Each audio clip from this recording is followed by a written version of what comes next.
우선 트럼프 대통령이 복귀를 했는데 그냥 복귀를 한 게 아니에요. 그야말로 그 압도적인 복귀를 한 거예요. 상대 후보하고 혁혁한 차이로 복귀를 했고 거기다가 상원과 하원을 같은 당이 장악하고 있어요.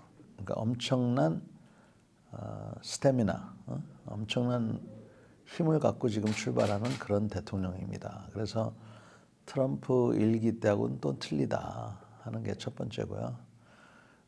두 번째는 미국 국민의 그러면 압도적인 다수가 왜 트럼프 대통령을 뽑았느냐. 방위비 분담금 때문에는 아닙니다.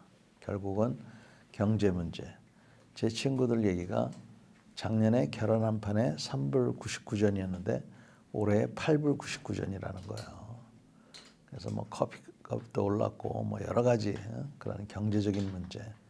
그다음에 불법 체류자들 이런 문제 이 두 가지가 가장 큰 거거든요. 그래서 실제로 트럼프 대통령이 취임하자마자 그 불법 이민자를 대거 몰아내겠다 이렇게 지금 공약을 하고 있습니다. 그래서 그러한 그 제2기 트럼프 대통령을 맞이했고 이런 트럼프 대통령이 이제 한반도 정책에 있어서 어떤 정책을 필 것이냐.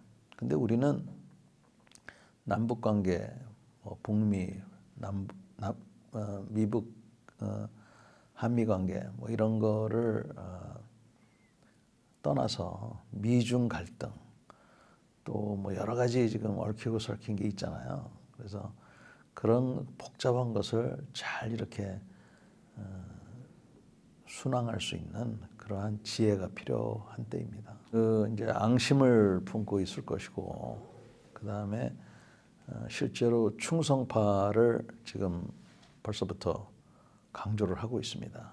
그래서 이번 2기 때는 지체 없이 트럼프 대통령이 원하는 정책들을 하여간 가속화시켜서 추진할 가능성이 높고요.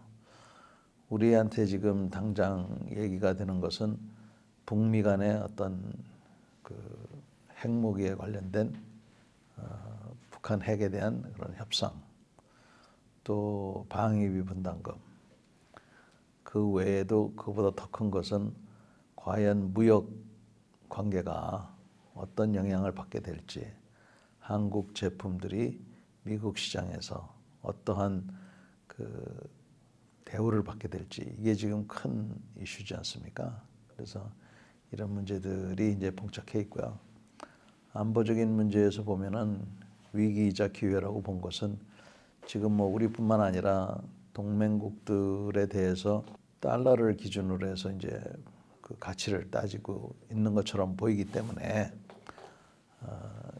많은 요구들을 하는 것은 위기인데 또 한편 생각하면 이 기회에 우리가 우리의 그 국방력, 우리의 자체적인 그런 안보 능력을 좀 더 강화할 수 있다 그러면 이때야말로 기회가 아니겠는가 이런 생각을 합니다.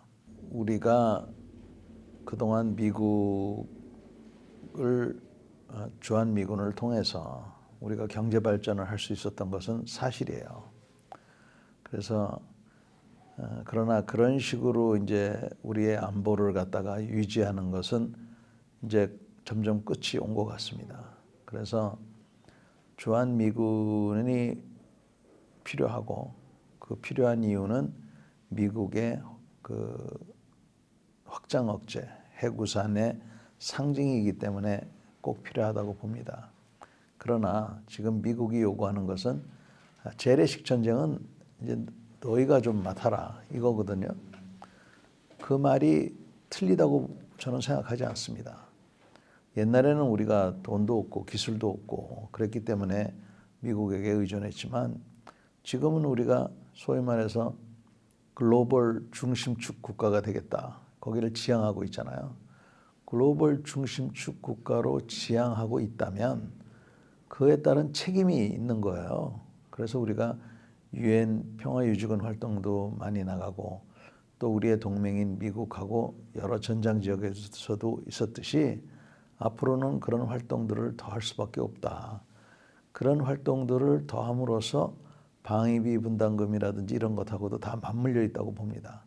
다시 말해서 방위비 분담금을 어느 적정 수준으로 부담하면서 대신 미국이 그동안 하던 활동, 국제적인 활동들을 우리가 좀 맡아준다든지 아니면 이 기회에 우리가 우리 자체 재래식 그런 전쟁에 대한 대비를 좀 확고히 좀 한다든지 이런 것들을 해야 되지 않느냐 하는 게 제 생각입니다. 그래서 미국이 뭐 방위비 분담을 더 요구한다 그러면 왜 그렇게 생각하는지 또 어떤 조건인지 이런 것들을 우리가 잘 따져봐야죠.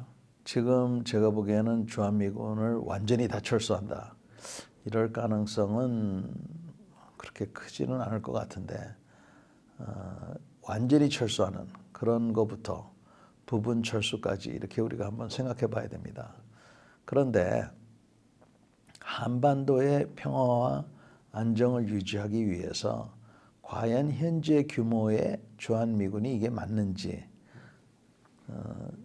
좀 줄여도 되는지 아니면 더 필요한지 이거는 우리가 좀 잘 따져봐야 돼요.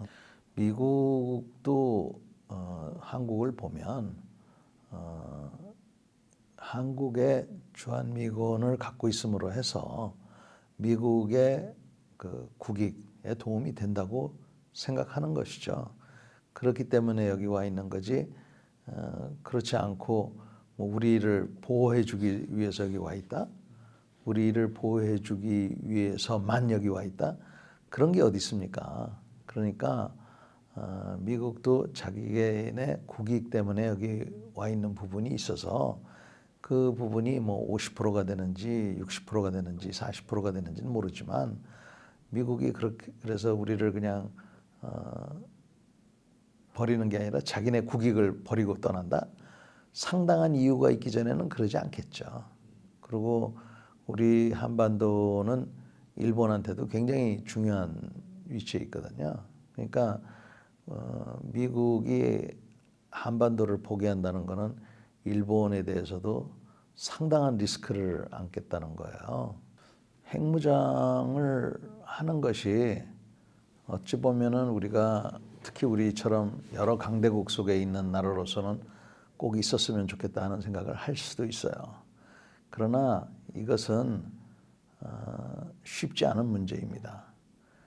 또 핵무기를 갖는다고 해서 우리의 안보 문제가 전부 다 해결될 거라고 생각하는 것도 저는 아닌 것 같아요. 예를 들어서 우리가 핵무기가 있더라도 선제 공격을 받아서 우리 핵시설들이 또는 우리의 민간 도시들이 다 파괴가 된다 그러면 핵무기가 있으면 뭐해요? 그래서 그런 게 문제가 아니라 아까도 말씀드린 우리 국민들의 그런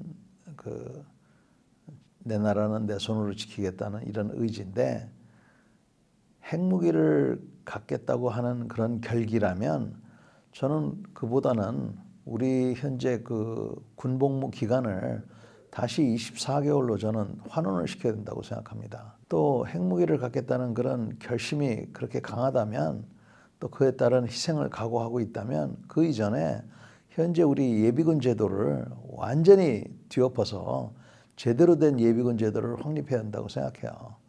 그 다음에 그 군복무 기간만 늘릴 것이 아니라 그에 따른 그 군복무를 하는 사람들에 대한 가산점 제도 이것도 다시 과하다고 해서 지난번에 그 없앴는데 그걸 다시 만들어서 과하지 않게 그러나 분명히 보상이 될 수 있도록 해야 되고 군인연금 같은 것도 더 이상 이제 건드리면 안 됩니다.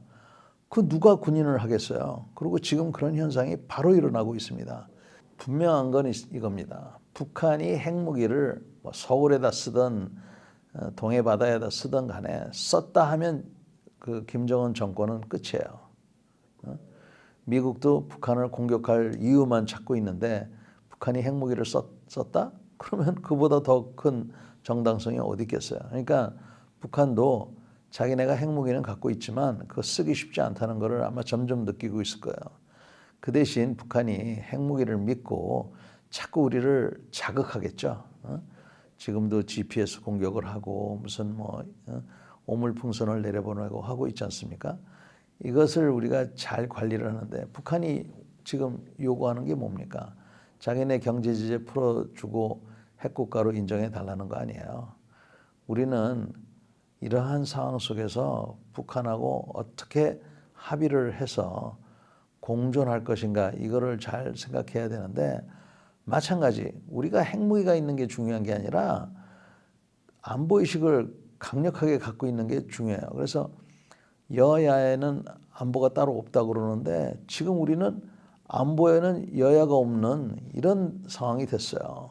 아니 도대체 안보를 가지고 이렇게 해석하고 저렇게 해석하는 이런 나라가 어디 있습니까? 그래서 이렇게 돼서는 안 된다는 겁니다. 그래서 반드시 국민들께서 안보에 대해서는 진짜 여야가 없는 그러한 나라를 만들어줘야 된다는 겁니다. 그건 국민이 만들어야 돼요. 핵무장 하기 전에 우리가 그 안보의식이나 정신무장부터 내 나라는 내 손으로 지키겠다는 생각을 확고히 한 상태에서 핵무장을 하든 말든 해야지 그런 생각 없이 핵무장을 하면 그 핵무기 있으니까 군대를 앞으로 지원병으로 만들고 12개월로 하자, 6개월로 하자, 이런 생각을 하는 것은 이거는 오히려 뒷걸음질 친다고 생각한다는 거죠, 저는.